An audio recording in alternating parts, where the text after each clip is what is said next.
Because I think a lot of, especially companies that are similar to you, will struggle with that. Like, how do you get the subject matter experts who are, especially if it's like a service-based company where they're literally their hourly rate is, dependent, Sure. doing the actual work. We have a service team that is part of our service company.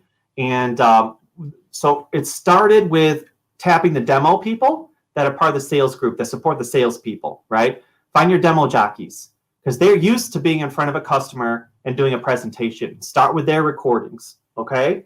And get them to do your first few webinars. And you might have to fight somebody, but treat it like it's a sales, talk to them like this is a sales presentation, it's a sales demo. We're going to do the sales demo. We're trying something new. Get the people who are used to doing sales demos. And then show dividends, right, to your CEO. And then your CEO will be like, oh, this is awesome. We need to do a bunch more of these. And then try to have your other people then say no once your CEO is like, this has to be done, right? But it is a lot of grooming and getting people used to it and comfortable with it. So I coach the presenters when I bring them into it. Like, even if I'm super nervous, I try not to let it show. I remind them to breathe. Don't put your hand near your mouth. And if I can, I try to be in the same room as they are when we're doing the event.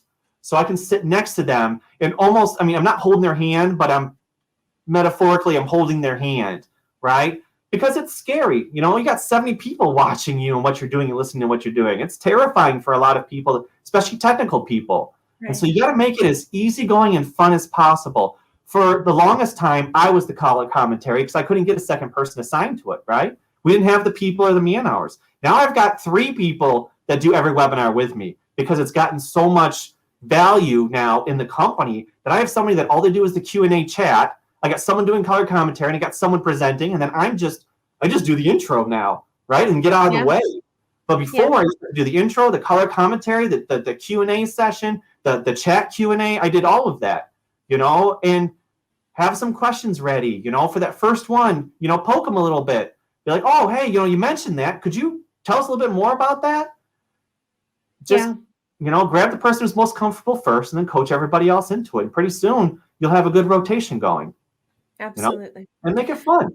Yeah. Fun. Yep.